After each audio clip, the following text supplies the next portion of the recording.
Jonathan Brummer. I'm from Colleyville, Texas.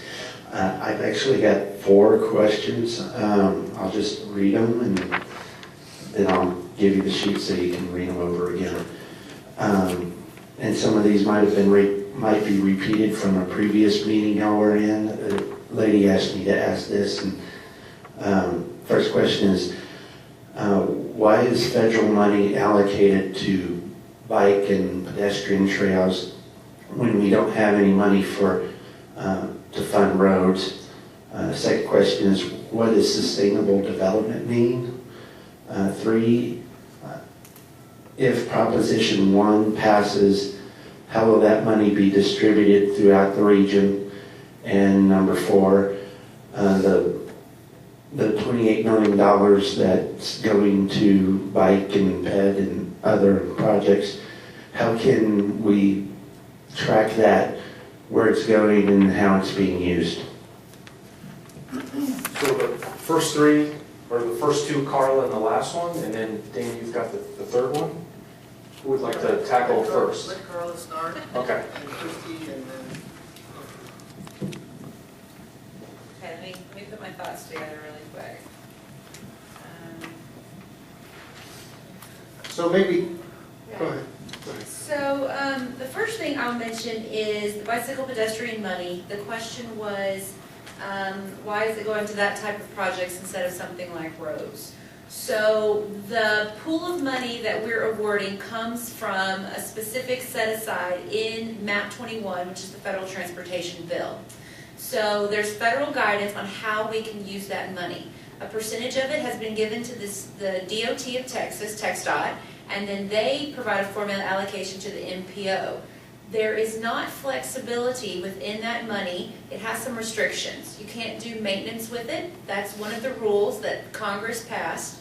It can't be applied to just a typical roadway. There's a lot of guidelines that really shape how we can develop a program. And within our program, we've allowed for bike ped, we've allowed for the safe access to school, and we've allowed for some roadway improvements, what we're calling our active transportation or boulevards. So there were a few cities that submitted a roadway type project that included a bike element or a sidewalk element, and one of those we were able to fund. But we didn't get a huge influx of those. So the cities were submitting a lot of the types of projects that fund trails and sidewalks that they needed within their communities. Sustainable development is, we have a great definition of this on our website, but to kind of paraphrase it, it's utilizing our resources today wisely so that we don't, we're making maximum choices and uses of them today to preserve our resources for future generations. So we are thinking economically, we're thinking holistically about the framework of the choices we make with transportation and land use. And what are we doing today that 10 years from now, 20 years from now, we're not using all of our resources or not leaving things better than we find it for future generations. And then to your last question, the $28 million for bike ped and how can we track that and know where those monies go.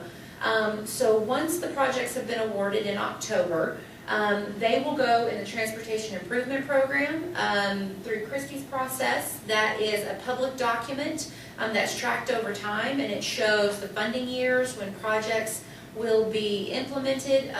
We do progress reports on the state of programs and how projects are going. It's a very open process as people want to know how those dollars are being spent. But everything that is programmed will get awarded into a contract with the city and TxDOT to then go and build what they proposed in their applications.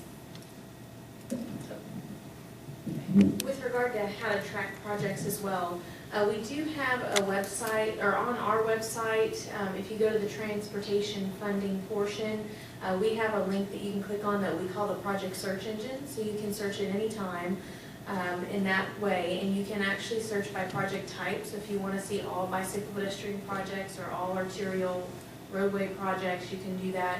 You can search by the city that you're interested in, and there's some other, who's implementing the project, that sort of thing. So that is available to you at any time.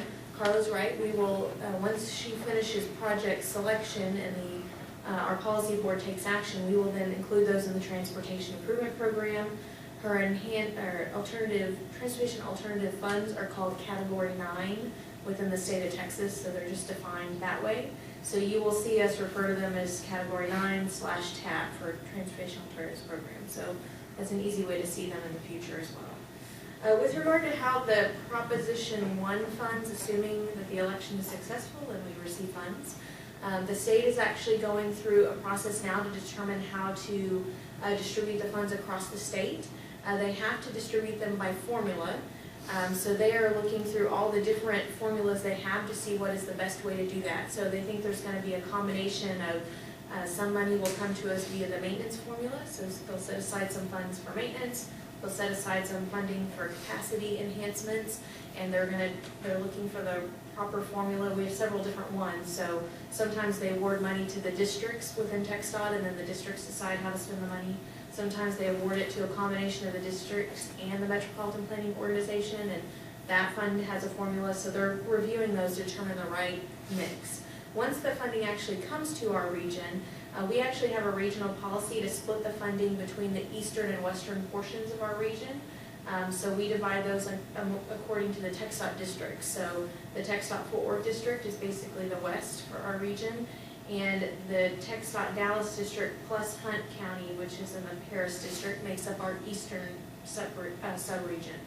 So the regional policy is that we do a calculation every few years, which we just did this last year, I believe.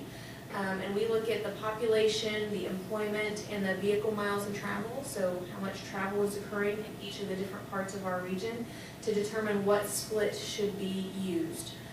So we actually have a funding split for air quality dollars that Carla is using for the bicycle pedestrian facilities, and we use those for our congestion mitigation funds. But since most of these funds are going to come to us as mobility dollars, we will use our mobility percentage, which currently is split 68% to the east, which is the Dallas district plus Hunt County, and then the other 32% will go to the west.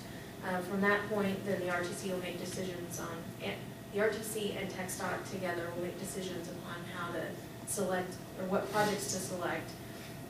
And we'll be coming back out for public review and comment, of course, when we're going through that process, so that we'll get ample time to look over projects before they're selected.